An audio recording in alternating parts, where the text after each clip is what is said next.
Welcome to the Phoenix Prosperity Podcast, where wealth meets legacy. Join your host, Tim Fergestad, as we explore the journeys of Phoenix's finest to success and beyond.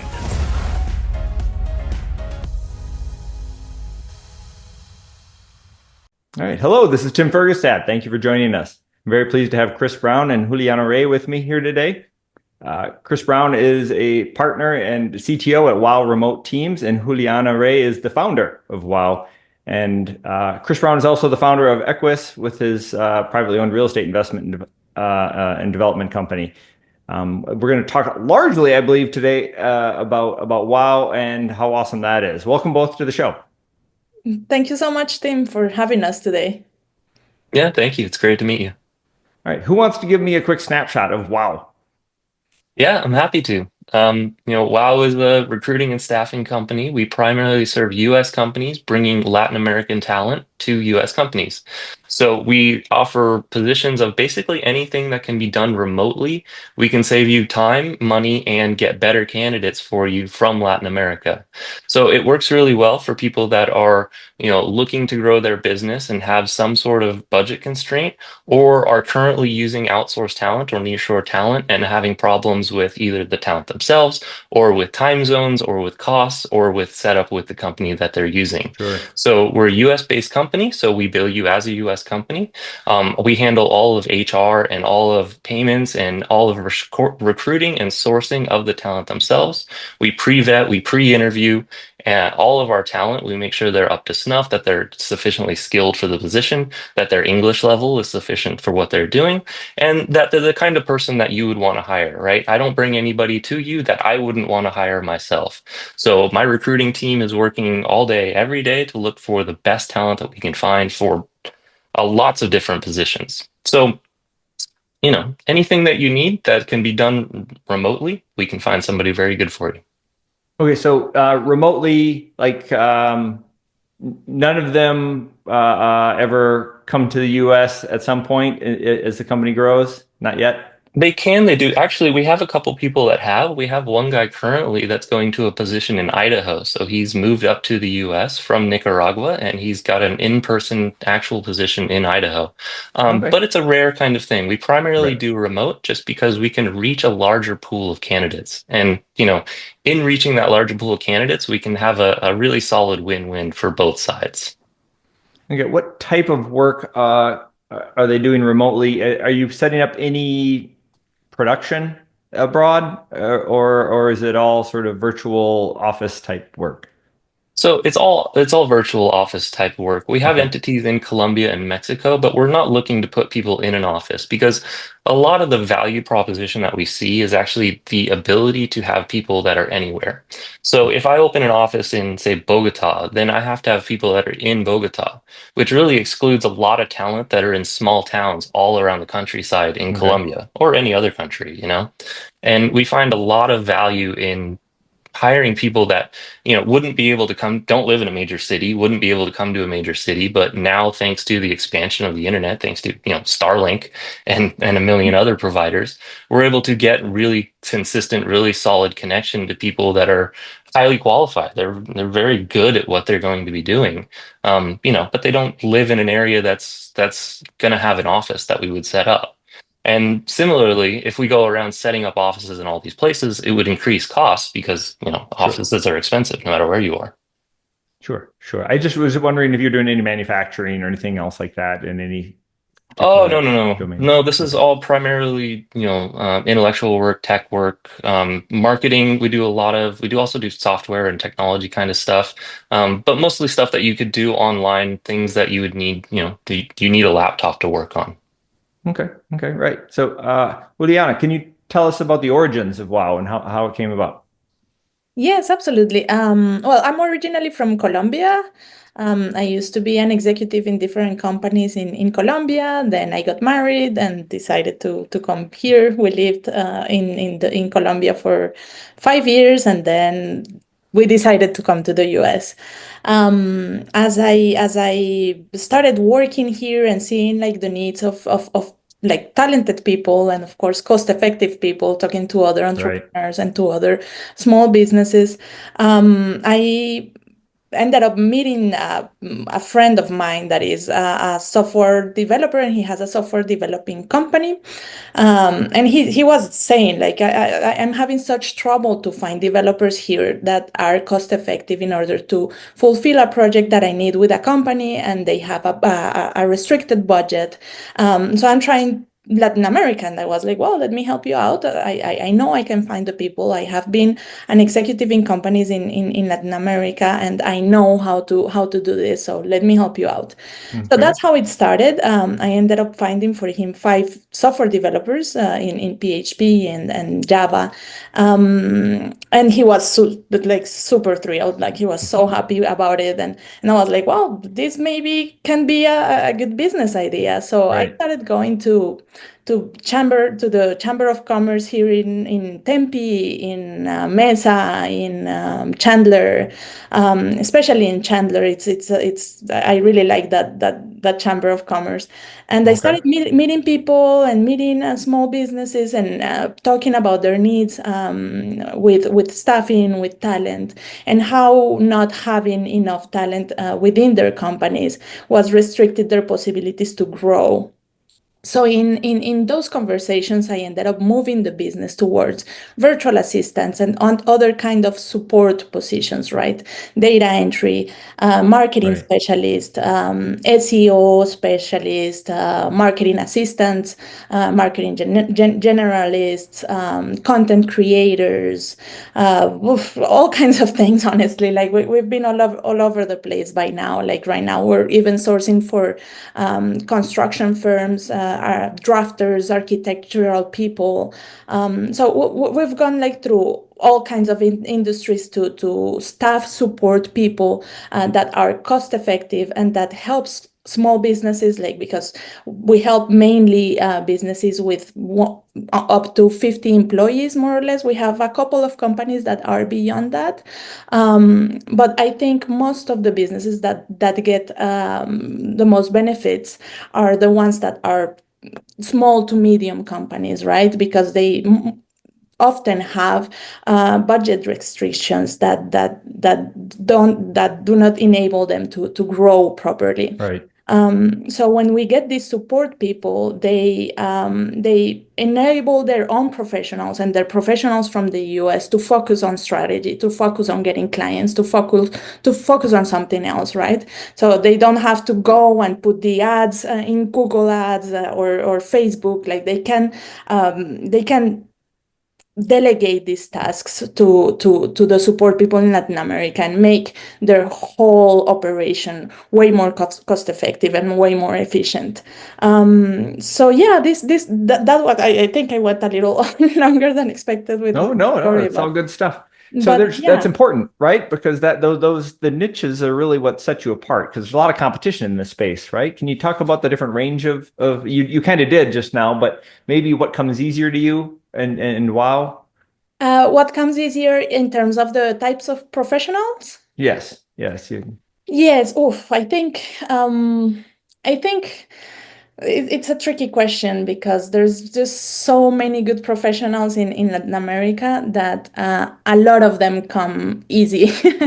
A lot of to find the professionals, we're very good at finding great talent in different industries. I can tell you that right now, the software developer world, it's very competitive, and it's becoming harder as time goes by. When I started, it was super easy, right? I would go look, and I would have lots of applications and lots of people that I could pick through. But right now, it's getting very competitive, and finding the good people and the ones that really astonish you, it's getting harder and harder.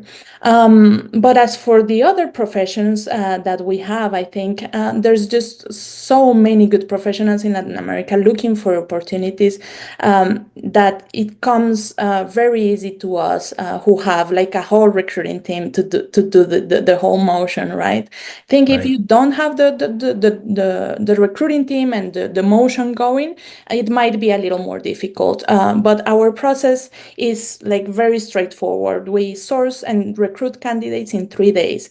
So what we do is that we have a call with our clients, with our potential clients. We hear about their needs. We write a job description if they don't have it. We start the sourcing process. And in a matter of 3 days, we will have tailored candidates for that specific client. So the fact that we have that time frame, I think it says a lot of how easy the process is to us.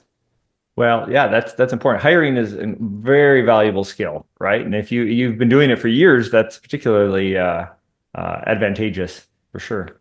Absolutely, yeah. So I've struggled myself. I've used people in different time zones and stuff. That can be a real problem, particularly when you're doing investor relations things and so forth. And I've also just they've all been very nice people. They often are pleasers, right? Mhm. I've had it for like for example, the Philippines. They tell you what they think you want to hear instead of the things which is, can you speak to that a little bit? The differences maybe between Yeah, absolutely. clients in different markets and geographical, cultural differences? Yeah. So we talked to quite a few clients who already have Filipino talent or Indian talent, right? Because a lot of people that we talk to are looking for exactly what you're talking about, right? So the number one issue that we see there is the time zone difference. Because even if they're on the other side of the planet, there's always going to be a time zone difference. Somebody's working at 3 a.m. It's either you or the person in the Philippines. And guess what? A lot of time it's going to be you because you want it done right. So you need to be there. You need to be able to manage. You need to be able to, have an eye on what people are doing. And the other part is cultural. We're talking about Latin America. This is a very similar culture. Yes, we speak a different language at our base, but we're all, not all, but this is very like Judeo-Christian kind of cultures. These are Catholic majority countries.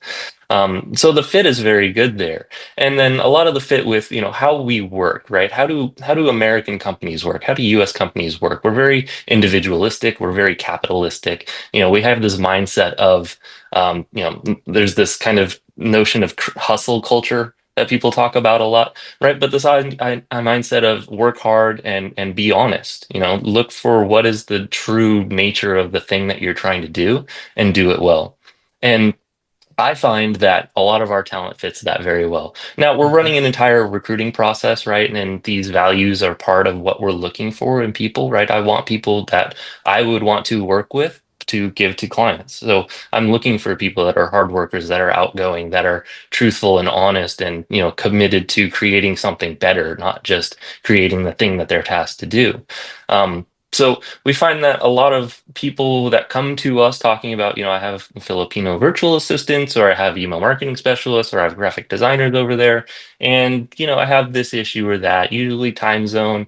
A lot of times what you're talking about, they're looking to please you, or, I have someone looking for a designer currently and their Filipino designer does a great job, but it has sort of, Asian aspects to the designs that just don't fit with an American audience, especially if you're talking about, marketing for a construction company or something. Well, you need to really have an eye for, what is a US design look like in that point? What does graphic design look like for a North American market? So we find that we're able to find people that fit very well. Now, our prices are a little bit higher than Filipino talent because, Latin Americans cost a little bit more. It's just part of the game. But I end up turning a lot of those clients onto our talent. Why? Because our talent fits better and they do a better job. And once we've placed one position with a company like that's already outsourced, but they're outsourced in Asia somewhere, we generally pull additional positions out of that same company. We'll talk 3, 4, 5 positions that transition over the course of a year or two as they, as those other positions move out. Okay.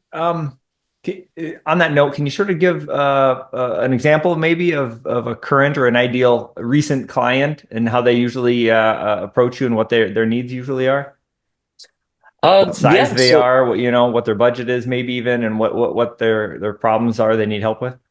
Yeah, so I mean, it's there's a wide range of potential clients there, and a lot of people that I talk to because we do basically anything and everything that can be done remote, right? So we talk about virtual assistants all the way up to software developers.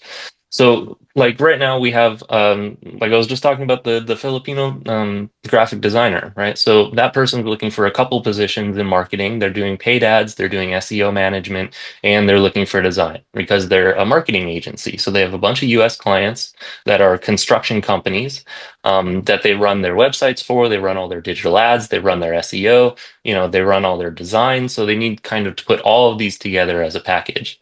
So they come to us from various ways. They actually came to us from a mastermind group that they're part of that we staff another company in, and they asked, who do you guys use? They come to us and they say, hey, I have an SEO position that's open. I'd love to see what you guys can do for that. So, I get on the call with them, have a chat, go over their needs, talk about what they're currently looking for, and then talk about what their other positions are. And that's kind of Okay. where you find out, oh, I have, talent from the Philippines. I have this, that, and this position. They do okay, but, time zone and cultural. It's always time zone and cultural.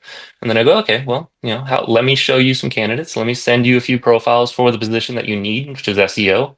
Again, we send candidates within 3 days for the vast majority of positions.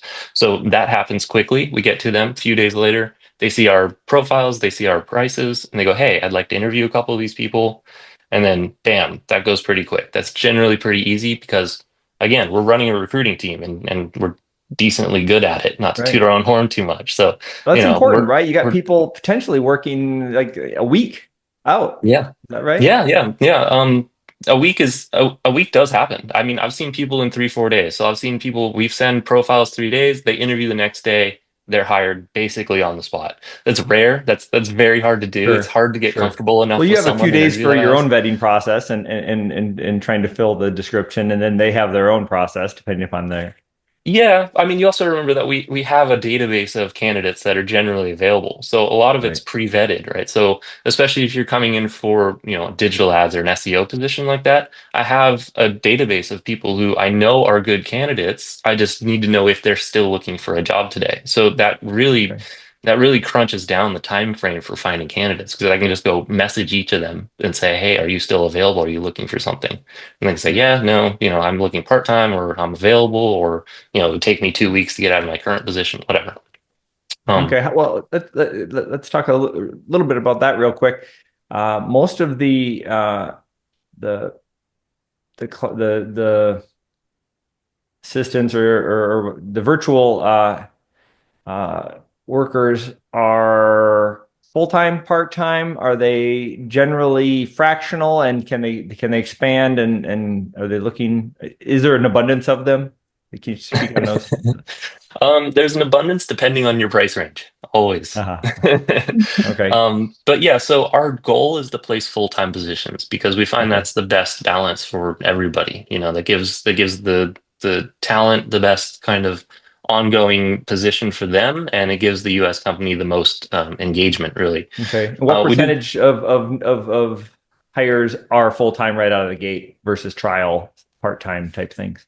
It's probably 70, 80% that go full time. I Okay. mean, we really aim for full time on most, and our initial sales calls talk about full time, and not that like I pressure people into full time, but you get a better work environment with full time employees because part time employees are looking for more work. They need to fill that other part time, which means that they're working for somebody else in the rest of that part time. Okay. Um, so yeah, and most of them are part or full time, and we aim for full time. We do quite a bit of part time. Again, that's that 30% initials are part time. But a lot of what happens is that we get a client, they'll be, maybe they need a full time position, maybe they need a part time, but then they'll see that our services are available for everything, and they'll start filling out other positions in their company. So those ones will be a more of a mix of part time and full time because if you need somebody for bookkeeping, you probably don't Right. need them full time unless you have a massive operation with lots of invoicing and lots of expense and things like that going on. But if Okay. you have a fairly routine operation going on, say an agency with 20 to 30 clients, you probably don't need a full-time bookkeeper. You probably need a part-time bookkeeper. Right. So we end up staffing a lot of those additional positions. We also do Okay. project-based work. but we only do it for existing clients. That gets more into, development, software development, app development kind of work, individual database migrations, things like that, where you don't really want to hire a part-time person because it's only a 6-week project. You just need to get this thing done. Okay. So we go out, you bring on a project manager, that person's hourly, and then you bring on however many people underneath them that you need in order to get the project done on time. And those will all be, hourly positions as well. Okay. Okay. What have Juli, what have some of the biggest challenges been for WoW? Oh, I Give think you all the good questions. yeah, that's a fantastic question. I think like the beginning, of course, it was very difficult to take off. It was very difficult sometimes to explain like, hey, yeah, Latin American people can be very good and not only construction workers but professionals and so it was Sure. it was difficult to have that change in mentality from potential clients. Um, so yeah, I would say like starting off was pretty difficult, and I think right now we are in a point where we are a mid-sized company and we like doing that next step, right? Like getting even bigger, like getting to that point where you get to be a where you get to have hundreds of people and the structure the next steps, right, in growth. I would say those are the two moments I can recall. Of course, like there are challenges with people as well, but I think those are the normal challenges that you find working with humans. We're all humans and we all have trouble and we all get to have difficult moments in life. So I think that's just part of the job. It's not necessarily like a challenge. Okay. Right. Right. So sounds like things are going well. And what sort of plans do you have for ensuring future success, not just for the company, but also for yourselves? We talked a little bit before the show started about real estate investments because I know Chris and I have some overlap there. But a lot as an entrepreneur of your time and money goes back into the company to grow your business and so forth. But do you have, well, Juli, do you have any real estate in your portfolio yet? I used to have. I do not have any at the moment, but yeah, I used to have. I sold it all like way before I should have because Aha, yeah, I think right. I wish I would have hold on to them. I sold just before 2019 and I was like, oh Okay. no, why did I do that? It would be double right now. Yeah. So yeah, but at the moment I don't have anything. Yeah. Okay. But you have sort of plans beyond the business for growing your future wealth?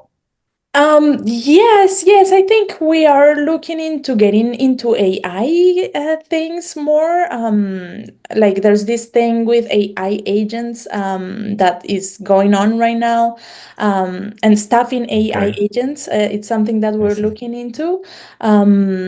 So yeah, I think like the future is tech, honestly. So we're trying to move into that as well, like to diversify bit within staffing, diversify what we're doing. Okay, that's a good pivot to you, Chris. Yeah, what are your thoughts on the tech growth, but also your own sort of financial plans for the future? Yeah, I've gone heavy on tech in the last few years. I've moved most of my investing over to tech, and it's of course it's worked out nicely up until now. So who knows where we go from here? This Okay. whole AI revolution thing is bonkers at the moment. Yeah, and nobody really knows what's going to happen. We're not Right. sure where it's going. So I've ended up just moving a lot of capital into, tech investments, even just indexed, just mega caps kind of stuff is just Right. just blowing up. But you get into individual like Nvidia's and yeah, and all the different companies that are working in AI and trying to get a piece of all of those. And um, there's just you don't know how much growth is left in all of that. It can look scary when you see like a monthly or a weekly chart of a lot of these companies and they're just parabolic at the moment. And Mm. Right. every other time I've seen parabolic in my life, the other side of that generally doesn't look so great. Right. So like it's a little scary. And of course, I You mean, mentioned mhm. you mentioned Nvidia, but I mean they just going crazy hockey stick, and yet, well, who's the new one? The Chinese small group? DeepSeek. DeepSeek. DeepSeek. Right. Yeah. Things like that, right? This is February 25 for our listeners. And so, yeah, somebody, one 3,000th of the cost can compete now, I mean, that's crazy. Yeah, there's have you heard of Jevons paradox? Like this idea that as things get more efficient, the need for resources does not decline, but increases. Okay. It's a general, I don't know if it's a law, but it's this idea that, no matter how much more efficient we get, the scaling is going to continue, right? All of our appliances are more efficient, yet we use more energy than ever. Right. I think that continues, and it looks like based on CapEx of the large companies that they think that continues, right? Microsoft, Amazon, Google, they're all putting in investing power plants massively. and data centers. And data centers with power plants. Resources. Yep. Resource investments. Yeah. They're all attempting to get nuclear energy capabilities to power their infrastructure. All these companies, it's just a wild world. I mean, who knows what's going to happen? But basically, I've been moving a lot of my investments over the last few years into that arena because it to me, I think it's going to continue to blow up.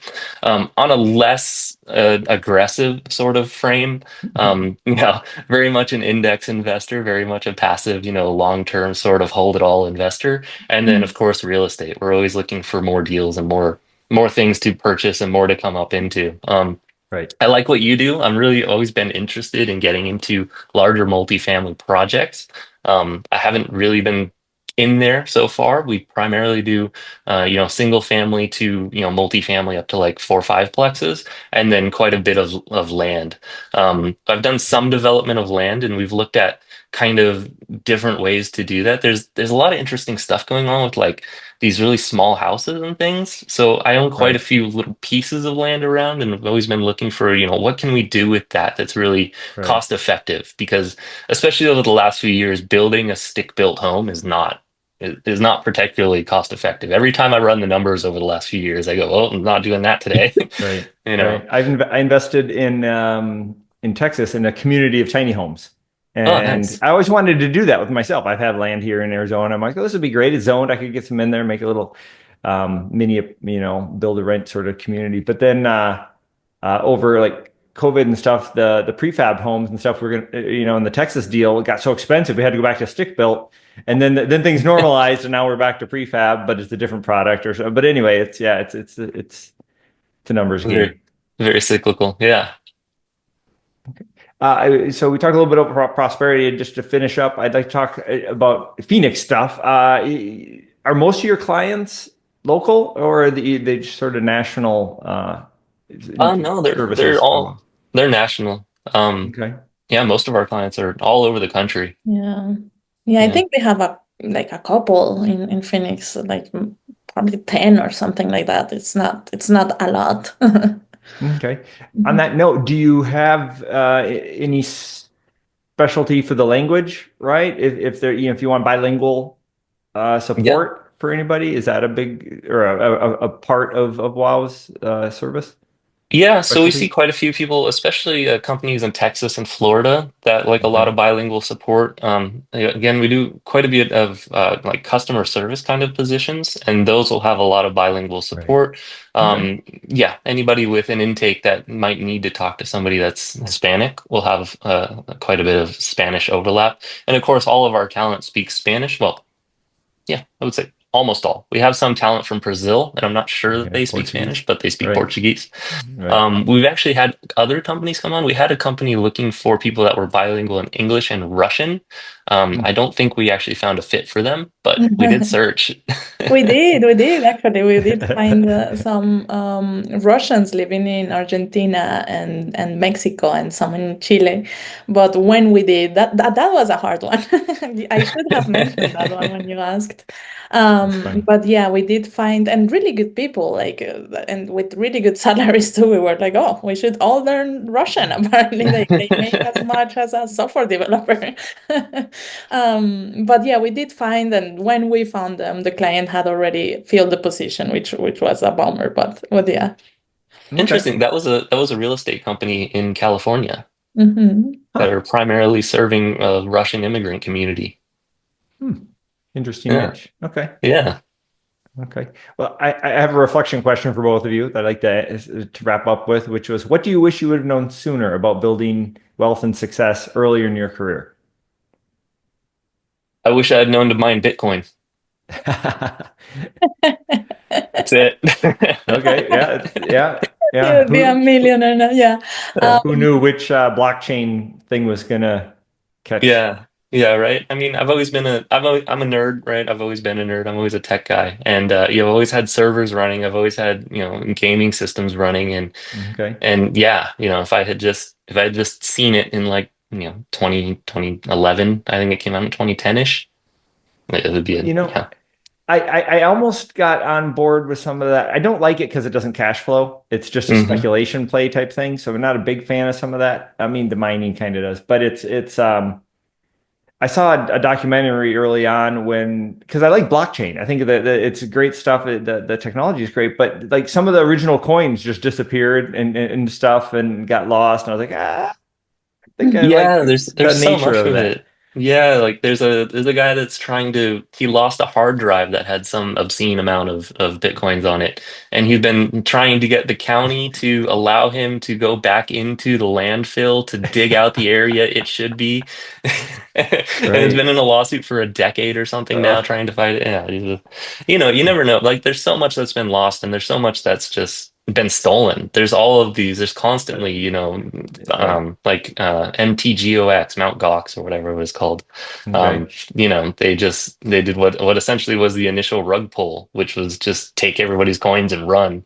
Right. So there's a lot of risk there. And Yes. it's not a cash flow thing. It's a pure speculative asset, but it's one that increased in value obscenely. Yeah. It's fun to and roll the dice. was very easy to acquire at the beginning. Yes. Not so much anymore. Low barrier to entry. Yes. Okay. Yeah. Julia. I would say the importance of relationships. I think that that's one of the assets that don't lose value over time, right? Yes. You Great might answer. be invest in Bitcoin or another one and win or not, but the relationships you keep, they are always valuable, and they sometimes, and not always, but most of the times they grow in value over time if you know how to keep them. I'd like to change my answer to that. Too late. Locked in. Yeah, I am the social one. He's the nerd. He's the one. He's the smart one, let's say. Okay, excellent. Well, thank you both. If people would like to connect with you and learn more about WOW, what should they do? I can go to our website, wowremoteteams.com. From there, you can find all of our info. You can also find us on LinkedIn, of course, Chris Brown or Juliana Rey. That's the best way to get to us. All right. Well, thank you everybody for listening and watching. Thank you very much, Chris and Juli, for joining me today. We appreciate you sharing your story and insights into success and placing people in the workforce here in the U.S. Thank you. Thank you so much, Tim, for having us. Yeah, thank you, Tim. This was fantastic. Inspired by our guests? Visit phoenixprosperitypodcast.com/guest and join us on the show and share your success story with Tim. The spotlight awaits.